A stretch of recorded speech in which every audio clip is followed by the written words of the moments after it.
bir ailenin mühkem olması için ne tövsiyeler veririz? Bismillahirrahmanirrahim. Elhamdülillahi Rabbil alemin. Vessalatu vesselamu ala nebiyyina Muhammed ve ala alihi ve ashabihi ecma'in. Amma ba'd.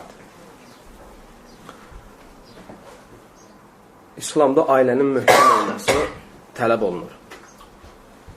Yəni, İslam əmr edir ki, ailənin dayağı möhkəm olsun. Nəzərdə tutulan dindir. Dinində sağlam olsun. Ona görə birinci burada ona toxunmaq istəyirəm ki, bir kişi əgər ailə qurmaq istəyirsə, ailəsini salih qadından qurmağa çalışsın. Salih qadından ailə qurmağa çalışması təməli möhkəm olması deməkdir. Və ayrıca bunun əhəmiyyəti orada ortaya çıxır ki, salih qadından evlənərsənsə, sənin övladların əmin əllərdə olar. Əmin əllər sənin övladlarını tərbiyə eləyər. Bu baxımdan da deyirəm ki, bir salih və təməli möhkəm ailə qurmaq üçün məsələlər var, gərək o ailələrdə tətbiq olunsun. Birinci, qadın çalışmalıdır, kişinin haqlarını yerinə yetirsin. Birinci budur. Kişinin haqları nədir? Doğru şeylərdə ərinə itaət eləmək. Doğru şeylərdə ərinə itaət etmək. Namazını vaxtında qılmaq. Gecikdirmədən. Orucu tutmaq. Malının zəkatını vermək. Və ailə islahı üçün qadının dua etməsi. İkincisi, ərinə malını və öz irzini qoruması.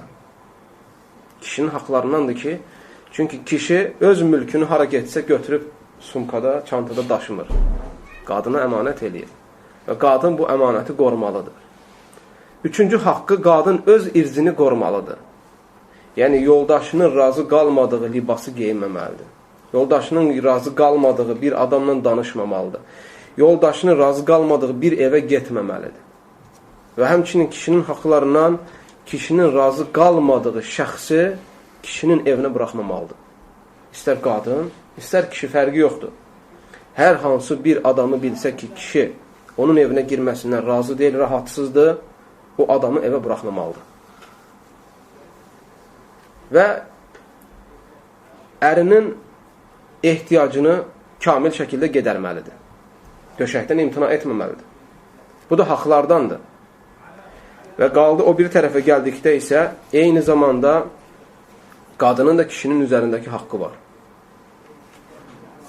Haqlarından ən böyüyü nədir?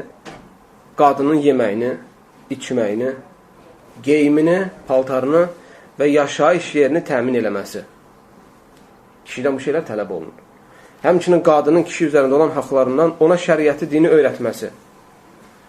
Şəriəti və dini neynəməsi? Öyrətməsi. Deməli, belə bir nəticəyə çıxmaq olar ki, möhkəm ailə qurmaq üçün sağlam, imanlı, xoşbaxt, huzur içində yaşayan bir ailə qurmaq üçün və yaxud bir ailədə bunların olması üçün hər iki tərəf, həm qadın, həm kişi bir-birinin üzərinə düşən haqqını yerinə yetirməsi üçün çalışmalıdır. Əgər çalışılarsa, hər iki tərəf öz öhdəsinə düşən məsuliyyəti yerinə yetirmək üçün çalışarsa, o ailə xoşbəxtliyin təməlini atmış olar.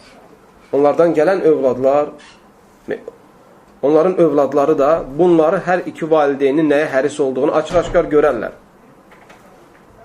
Aydın qardaşlar, və burada xüsusən də kişiyə əsas lazımdır bunun üçün zövcəsinin kimlərin yanına gedib, kimlərin yanından gəlməyindən, yəni ki, önəm, əhəmiyyət verməsi, bununla maraqlanması. Çünki qadın tez təsirlənir, istər gözü ilə, istər qulağı ilə. Yəni, qadın eşitdiyi şey tez təsdiqləyir. Bəlkə də çoxu zamanlar, qardaşlar, qadın axtarmır məsələni. Bir eşitdisə, tez onu təsdiqləyir və o artıq nəticə verir. Və ona görə də həmçə gördüklərinə də tez təsirlənir. Məsələn, gedib görsə ki, müəyyən bir cahil qadınların bahalı paltarları var, qızıllar taxılar və s. kimi. Ola bilsin ki, bu görünüş, ya kimsə öyünür, bu görünüş qadının əxlaqını körlüyə və evdə huzursuzluq çıxar. Ona görə kişi nəzarət etməli zövcəsi, kimin yanına gedir, hansı qadının yanına gedir, ondan nə götürür və s. kimi. Deməli, bu şeylərə riayət olunsa ailə ailədə inşallah ailənin möhkəm və sağlam olmasına gətirib çıxardar. Allahu aləm. İxlasla.com saytı tərəfindən təqdim olundu.